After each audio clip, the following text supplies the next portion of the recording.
Tere! Kirjutamaks head praktikaaruannet on tarvis oma praktikakogemust analüüsida. Selleks on mitu võimalust, aga üheks võimaluseks on STAR-meetod. STAR-meetod koosneb 5 alaosast ja need tähed STARR tulenevad inglisekeelsetest sõnadest. Aga vaatame siis neid tähti ja neid alaosasid lähemalt.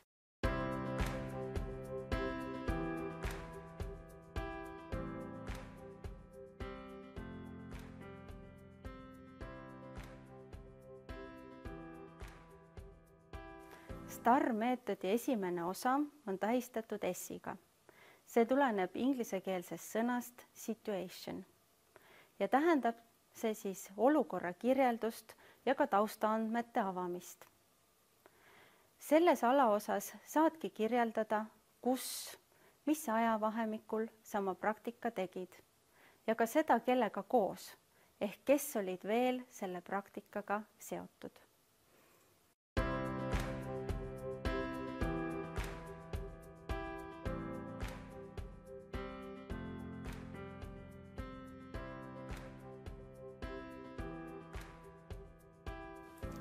Viibisin 5 nädalat veebruaris ja märtsis korrektsiooni eriala järelevalvetoimingute praktikal. Praktika toimus Tallinna vangla esimeses üksuses ja minu juhendajaks oli Mari Maasikas. Praktikal üheks õpiväljundiks on, et õppur teostab igapäevaseid järelevalvetoiminguid. Mina sain praktiseerida näiteks loenduste tegemist, kirjade jagamist ja kinnipeetavate saatmist.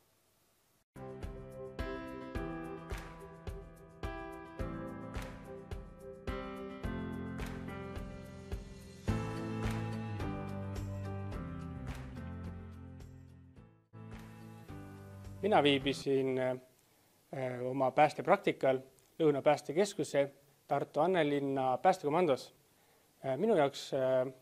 Minu juhendajateks olid 4. vahetusest rühma pealik ja meeskonna vanem ja praktika kestis minul 3 nädalat.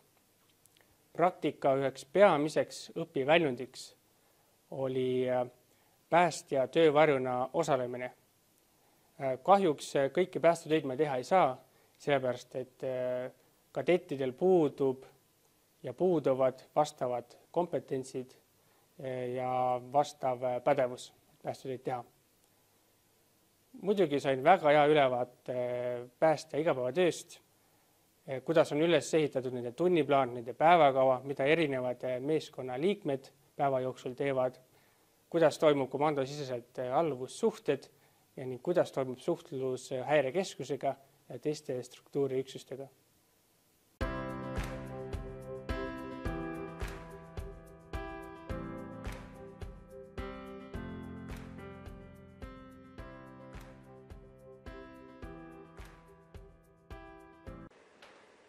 Tervist!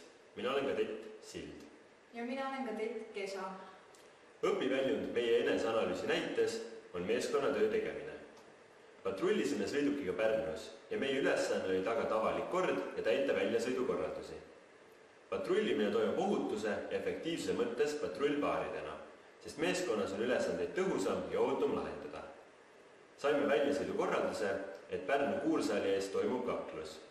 Väljakutse tekitas ärevust, kuid juhendaja märkas seda, rahustas ja kohale sõites rääkisime läbi ning leppisime kokku järgnevad tegevused.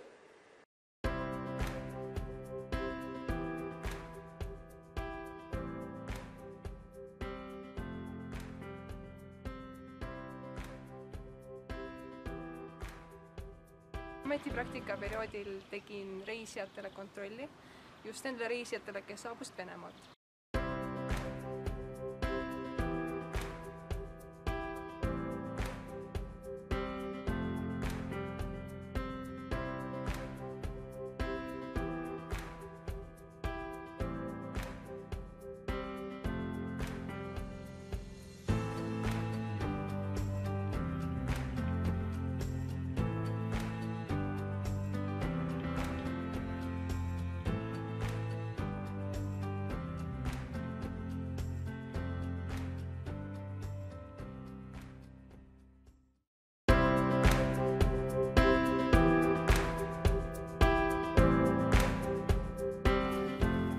STAR-meetodi teine alaosa on tähistatud tähega T ja see tuleneb inglisekeelsest sõnast task, eesti keeles siis ülesanne. Ja selles alaosas ongi võimalus kirjeldada täpselt konkreetseid ülesandeid, mida sa praktika käigus tegid. Kes need ülesanded sulle andis, kellega koos sa neid tegid. Väga oluline on kindlasti välja tuua ka enda roll ja enda vastutus. Samuti saad analüüsida seda, millised ülesanded olid keerulised, millega said hästi hakkama. Tähtis on ka see, et tooksid välja oma algatuslikkuse, oma initsiatiivikuse praktika käigus.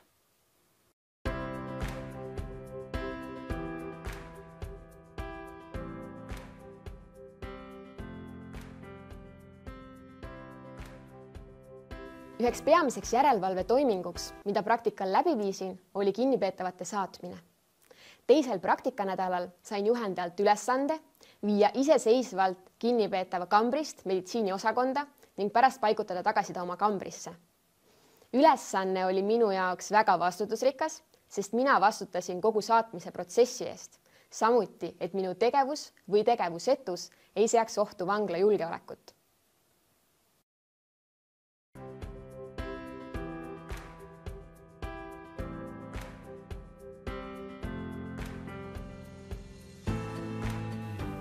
Mina sain osaleda pääste igapäevatöös, alates hommikusest valvevahetuse vastuvõtmisest kuni järgmise hommiku valvevahetuse üleandmiseni. Ja minul kestis valvevahetus 24 tundi.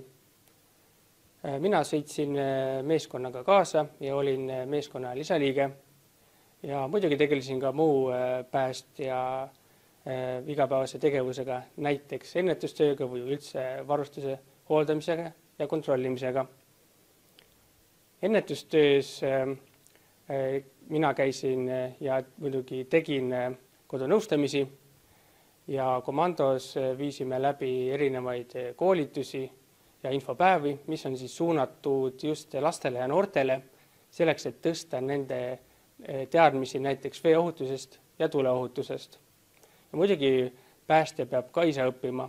Selleks on korraldatud komandosisesed õpped, kus klassiruumis õpitakse näiteks erinevaid seadusi, õpitakse erinevaid juhendeid või näiteks kuidas teha õigesti päästetöid ja harjutusi.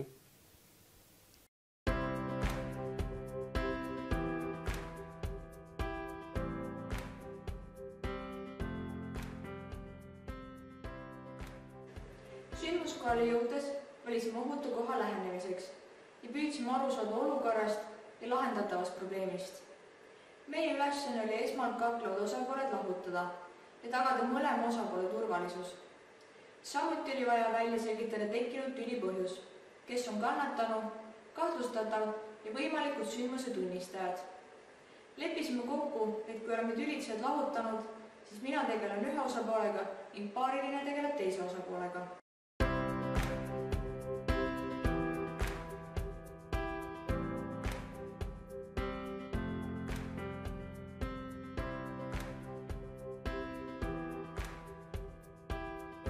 Minu ülesandeks oli reisijaid küsitleda ja ka nende pagasid kontrollida, et ei oleks nii keeldude ega ka piirangutega kaupu.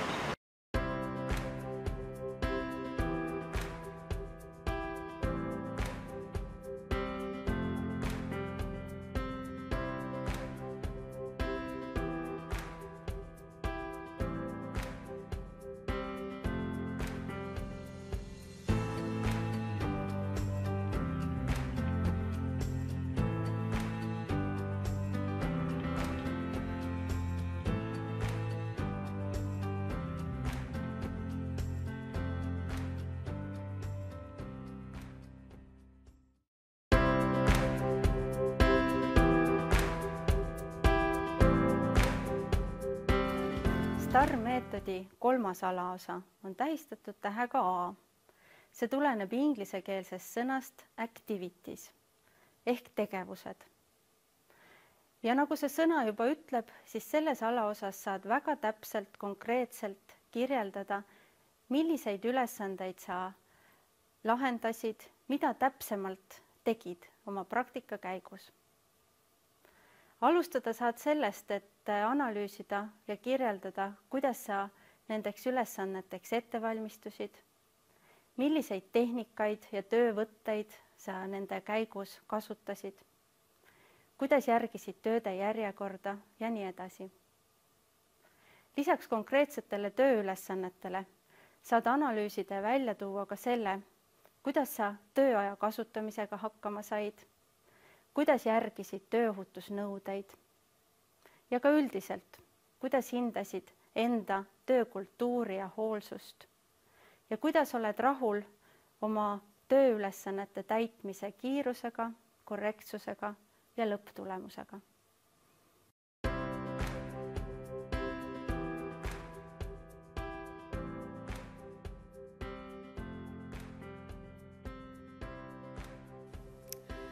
Ülesande käigus avasin kambriukse, võtsin kinnipeetava kambrist välja ja teostasin isikule kohustusliku läbiotsimise.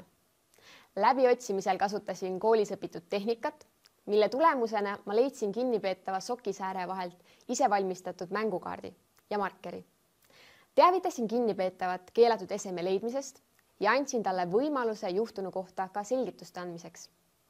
Peale läbiotsimist tutvustasin kinnipeetavale saatmisreegleid ning saatsin neid järgides ta meditsiiniosakonda. Kuna meedik soovis personaalselt kinnipeetavaga tegeleda ning ma kinnipeetavat mõnda aega ei näinud, siis meditsiiniosakonnast väljudes teostasin isikule uuesti läbiotsimise. Põhjusel, et äkki ta on arstikabinetist midagi keelatud kaasa haaranud. Paigutasin kinnipeetava tagasi kambrisse ning peale seda koostasin keelatud esemete leidmise kohta akti ja ettekande. Ülesande korrektseks sooritamiseks tutvusin õigusaktidega, mis määratlevad korrektsed toimingud. Tuletasin meelde koolis õpitu ning arutasin ka praktikajuhendajaga läbi, et milline oleks õige tegutsemise viis. Kasutasin koolis omandatud saatmisreegleid ja läbiotsimistehnikat. Ka ettekande koostasin lähtuvalt koolis õpitud teadmistele. Järgisin täpselt toimingute järjekorda ning ma leian, et ma valdan neid töövõtteid rahuldavalt. Muidugi ma saaksin veel harjutada läbiotsimistehnikat, et see oleks sujuvam ja efektiivsem. Ka ettekannet saaksin paremini kirjutada, et see oleks lugejale väga selgesti mõistetav. Arvan, et enda tegutsemises olin hoolas, mõistsin vastutust ja lõpptulemusega ma jäin rahule.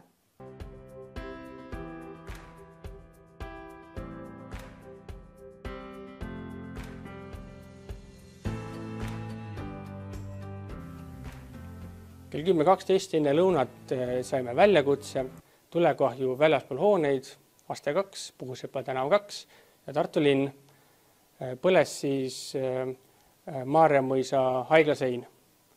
Oleme saanud vaid mõned kilomeetrid komandos sõita, kui päästetööde juht alandab ohuhinnangut astme 1 peale ja meie väljasõit tühistatakse ehk annuleeritakse. Pärast annab päästetööde juht infot, et mitte ei põlenud Maarjamõisa haiglasein, vaid ülekoormatud elektrikaablid, mis oli suunatud välitelkidesse. Välitelgid olid sinna pandud siis eriolukorraks. Mina tegin 3 kodukülastust Tartu linnas, Roosi tänaval. 4. kahjuks nii õnneks ei läinud, sest et inimene ei lasknud meid sisse. Lisaks tegin mina 1 kodukülastuse Tartu vallas Loodi teel ja inimene oli lihtsalt tahtnud infot hüdrantide puudumiste kohta. Minu jaoks nädalõppe teemaks oli UTV. Läksin komandosse õppima UTV-d, mis hiljem siis õpitu põhjal tehti mulle praktika ja mina pidin sõitma edasi ja tagasi läbi Koonuste. Öösel kell 4.03 tuli meile ATS häire Tallinna maantee 1 Võru linnas ja meeskonna vanem otsustas mind siis luurele kaasa võtta. Kui me olime luurel ära käinud, siis tulekahjut me ei tuvastanud ja pidime ootama 10 minutit turvafirma esindajat, enne kui tema lasi meid territooriumisse sisse.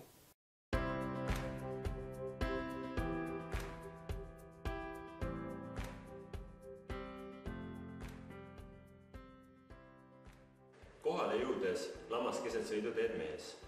Naine ja agressiivselt meelestatud isik tülitsid mõned meetrid eemal valjuhäälselt. Hindasime, et esmatähtis on vigastatud isiku tervis ning teiseks agressiivse, arvatavalt vigastuse tekitaja, rahustamine ja vajadusel kinnipidamine. Selleks kutsusime kiirabi ja lahutasime tülitsejad. Palusime appi kuursaali turvatöötaja, et ta jälgiks maas oma mehe tervist enne kiirabi kohale jõudmist. Osapooli rahustades uurisin naisterahvalt, mis oli tüli põhjuseks. Ise samal ajal jälgides ka agressiivset meesterahvast ja patrulltoimkonna teise liikme tegevust. Toimkonna teine liige andis mehele selgesõnalised korraldused ja rahustas isikut sõnaliselt hoides samal ajal vajaliku distantsi. Selgus, et agressiivselt meelestatud isik oli ilma põhjuseta rünnanud lamavat meest. Kui teised kuursaali ees viibinud mehed sekkusid, siis lõi mees ka teisi ja tekkis üleüldine rüselus. Sõiduteel lamav mees oli saanud tugeva löögi ja jäi teele lamama. Jagasime saadud infot omavahel ja edastasime ka juhtimiskeskusele. Meie tegevuse ajal hakkasid inimesed taas kogunema. Alkoholi tarbinud kuursaali külastajad selgitasid toimunut valjuhäälselt ja olukord oli närviline. Ka teisi rünnanud joopes mees muutus üha agressiivsemaks. Suur inimeste hulk pani meid jälle hindama olukorda ja ohtu ning otsustasime juhendajaga, et oma jõududega me hakkama ei saa. Kutsusime appi teise patrulli ning kohale jõudnud patrulli selgitasime kiiresti olukorda. Andnud info edasi, otsustasime jagada omavahel ülesandeid, ehk siis, kes mida teeb. Olukorda juhtis minu juhendaja, sest tema oli esimesena kohale saabunud patrulli vanem. Olukorraga tutvunud suundus kohale tulnud patrullpaar agressiivset meest korrale kutsuma ning nad andsid mehele korralduse minna politseibussi.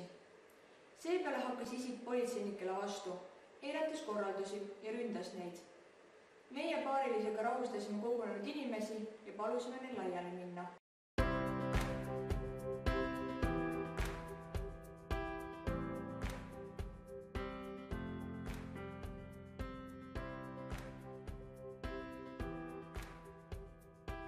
Ma tutvusin õigusaktide ja erinevate eeskirjadega, mida mul töös vaja läheb ning praktikajuhendiga arutasin kõik oma tegevused läbi.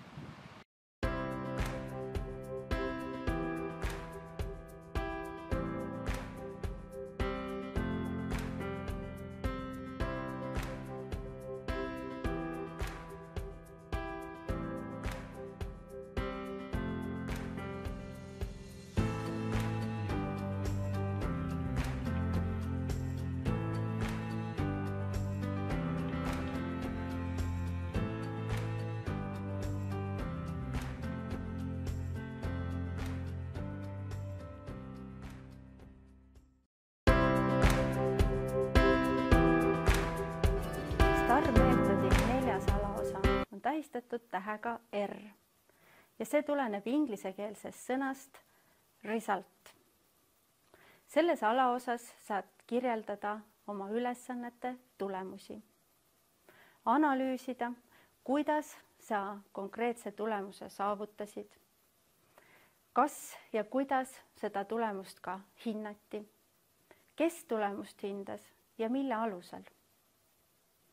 Kui esialgselt ei olnud ülesanne täidetud täpselt nii, nagu vaja, siis saad kirjeldada ka seda, et millised olid järgnevad tegevused.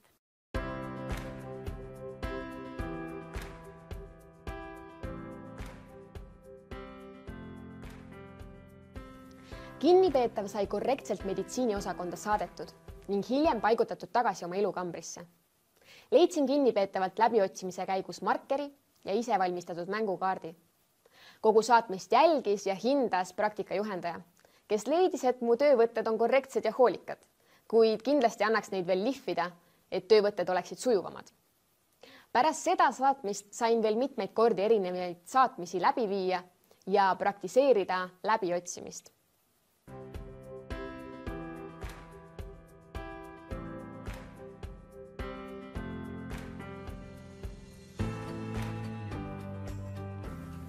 Haigla väljakutse tekitas mulle algul väga suurt ärevust, sest tegemist on ikkagi haiglaga ja seal on väga palju inimesi sees ja muidugi häirekeskus kaasas väga suurel hulgal ressurssi. Aga õnneks asi lahenes kiiresti ja sündmust eriti ei olnudki. aga minul tõusis küll adrenaliin alguses lakki, sellepärast et autos olles kuulasime, kuidas kõik häirekeskus, meeskonna vanemad, rühmapealikud omavahel rääkisid ja see tekitas minust pinget. Minu jaoks on isiklikud ka kodukülastused väga huvitavad, sest siis saab teada, mida tavainimesed arvavad päästetest ja kuidas nad üldse reageerivad, et päästed tulevad tegema nende kodusse kodunõustamist. Muidugi saame teada, mis on inimeste kitsaskohad kodudes ja anname neile nõu, kuidas seda parandada. Ja muidugi peale edukat kodunõustamist on mul hea tunne, sellepärast et võib-olla meie ennetasime ka mõne õnnetuse ära. Ja UTV-ga sõitmine oli mul väga uus kogemus ja väga huvitav kogemus, sest mina polnud varem UTV-ga mitte kordagi sõitnud. Ja samuti oli ka komando liikmetele väga huvitav kogemus ja uus kogemust, sest et ka nendel polnud olnud varem UTV-d. Ja nad said teada siis palju ikkagi päästekomandotes päästetehnikat kasutusel on.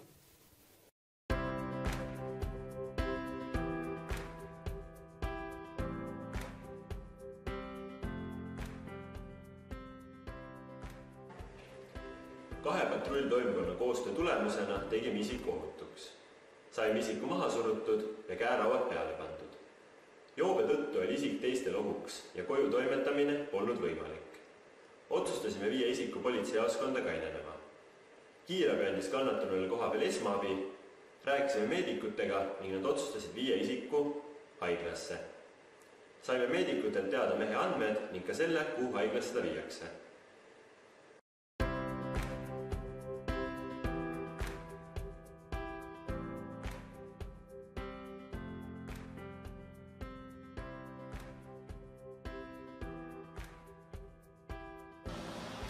Reisijatel on seletatud nii eeskirju kui ka nende õigusi ja kohustusi. Lisaks on reisijaid küsitletud ka eeskirjade kohaselt. Vajadusel on ka läbi viidud pagasikontroll ning ka reisijakontroll. Lisaks on ka sisestatud tollideklaratsioonid.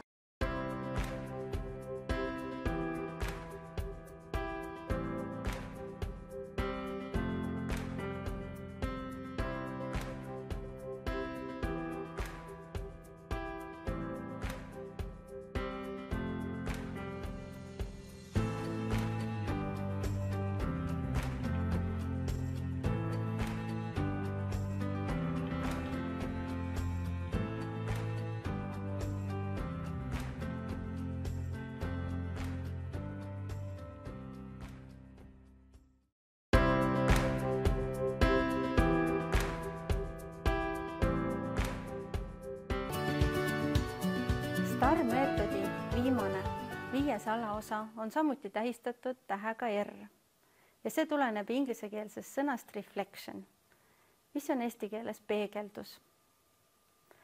Ja selles viimases osas sa saadki analüüsida ja peegeldada ja kirjeldada, miks kogemus on parim näide õpiväljundi omandamise kohta. Mida sa oskasid, mida mitte. Ja väga oluline on välja tuua, mil määral koolis õpitu oli kasuks sulle praktika kohal nende ülesannete täitmisel.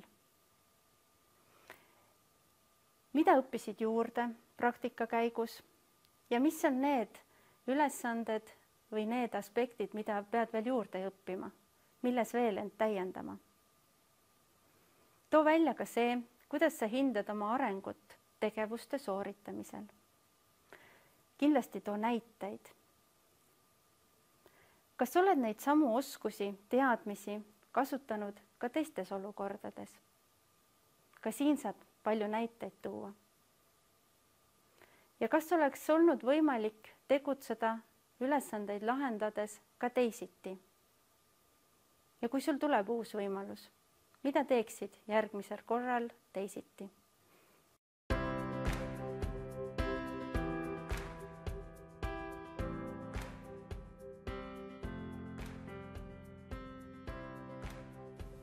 See näide on parim ilmestamaks minu kogemust, sest just selline tegevus on üks peamiseid järelevalvetoiminguid, mida sain mitmeid kordi teha.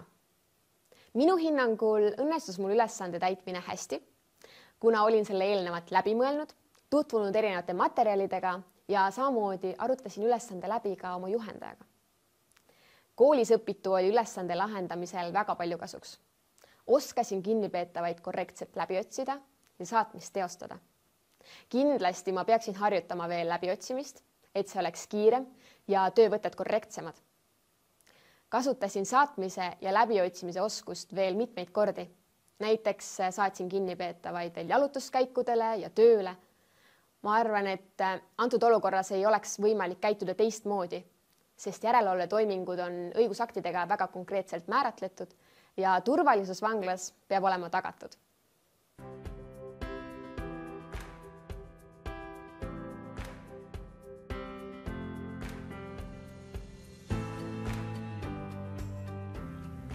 Sain aru, kui olulisel kohal on ennetustöö, et päästjad jõuaksid iga koduni ja iga inimeseni ning saavad tõsta nende teadlikkust tuleohutuse vallas. Mina arvan, et rohkem peaks just pöörama ennetustöös tähelepanu vanemaealistele inimestele, sest just nemad teevad asju nii nagu vanasti ja võib-olla nad ei ole teadlikud uutest ohtudest ja riskidest. Samuti sain kogeda, kui tähtis ikkagi on meeskonnatöö ja kui tähtis on meeskonnavaheline hierarhia. Ja samuti on tähtsad ülesanded, mis neile hommikul jagatakse. Näiteks, kes sõidab paakautoga, kes sõidab põhiautoga, kes maastikukustutusautoga ja nii edasi. Ja samuti on oluline väga pidev igapäevane õppetöö ja arendamine komandos, et olla kursis kõige uuega.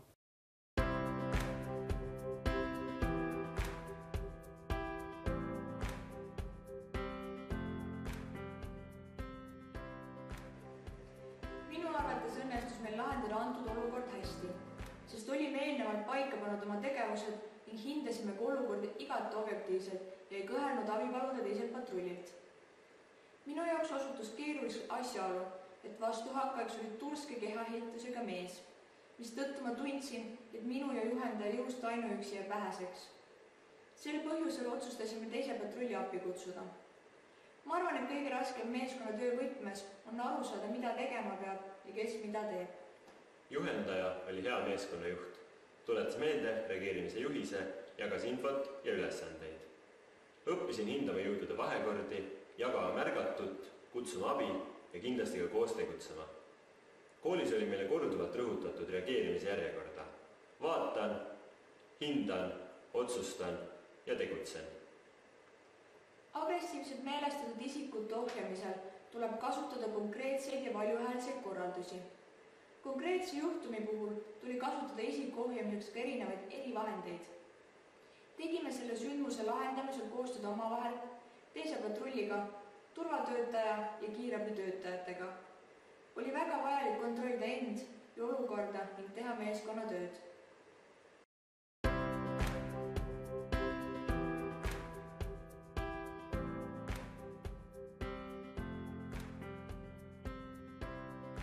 Õppisin tegema reisijate riskianalüüsi ning lisaks ka õppisin tegema reisijate pagasi läbivaatust ja ka reisijate läbivaatust. Ja muidugi õppisin ka sisestama tollideklaratsioone.